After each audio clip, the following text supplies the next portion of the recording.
Hello and welcome to Character Moments Lesson 8, where we'll be talking about production polish. So, this is technically our last formal lecture. It's going to be a short one. And I'd like to go over the term production polish. And it's very intentional that I chose to call it production polish, not just normal polish, right? It has a very specific meaning behind it. Because polishing can mean very different things in very different contexts, right? But we're talking about production polish. And even within the term production polish, right? Those terms, that term can mean very different things depending on what it is you're working on, right? Whether we're working on gameplay animation, whether we're working on a character moment like we are here, whether we're working on like shot work, VFX, TV, film, it's all very, very different. But there are a few things in common that kind of overlap all polish. I guess maybe polish that you're just doing for yourself on your own kind of personal animation. But with that one set aside, let's go over what I mean by production polish. So, when it's in production, right, there are normally a number of production constraints, right? So it could be time, it could be the amount of resources that you have, it could be other tasks that you currently have on your plate. All of these things will affect the polish. And it's important to make sure that you do an assessment of the polish that you can do, right? Need to ask yourself the questions of, am I even able to polish? Like, do I have the time? Do I have the resources? Can I even do it, right? And if so, like, what can I polish? What can I do to add polish to this current animation? And what can I do to make things better, right? There's a very big distinction there. It's important that when you do polish and when you do work, you're looking and striving to make things better, not different, okay? There's a very big distinction between the two. And so it's important to make sure that you take the time to assess and understand each of the polished items that you might have found or listed out, right? You want to approach things and you want to go after things that will give you the most bang for their buck, quote unquote, right? So you assess how long will, let's say, a particular polish item take, and you assess, will it be worth it, right? You need to decide whether the work that you put into with the time that you have remaining, if it's going to be worth the time spent or not. And it's good to go through the entire list of polish items that maybe you put to get together for yourself, and you need to decide which ones to keep and which ones to let go, right? And so like the term or like the principle of like approaching and choosing the polish items that you'll get the most value out of, that's a very important step.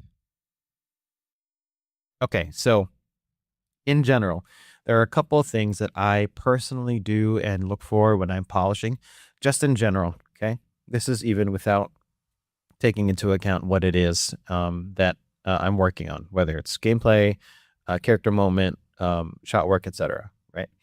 Personally, right, I'll find that I can always polish my arcs a little bit more. I'll find that I can always polish my spacing, particularly the leading edges, because a lot of the time while we're working and using a motion trail tool, we fall into the kind of trap of just using the center of the object.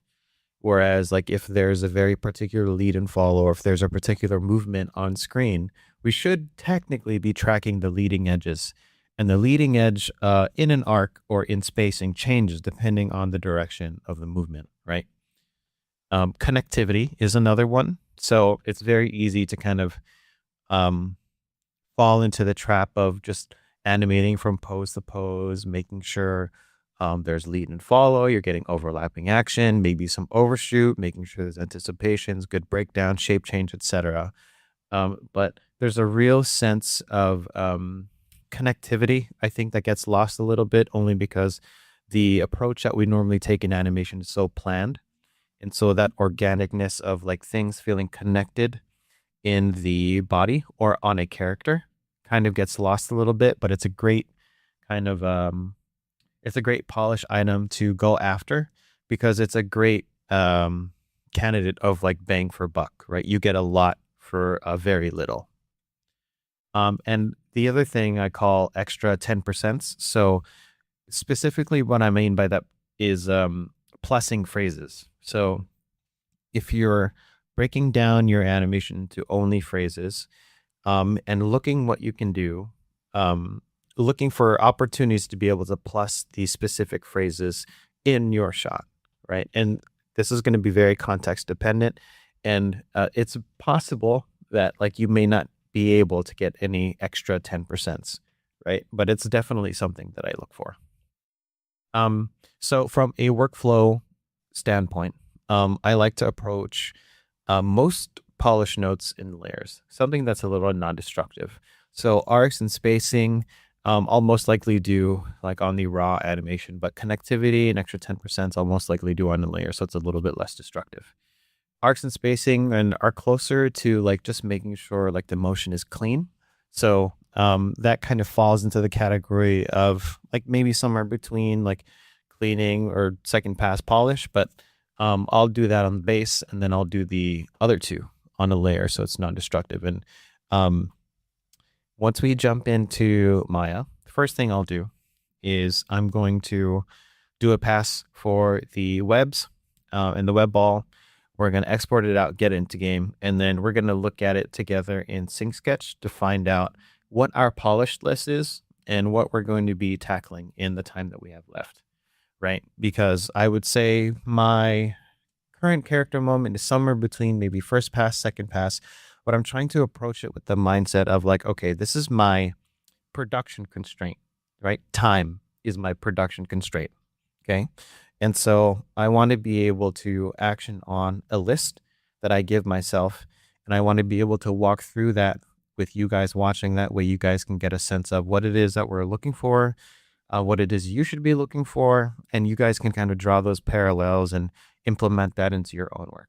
Okay, so let's go ahead and jump into Maya. I'll do those things like we said, and then we'll jump into SyncSketch and we'll put together a polish list.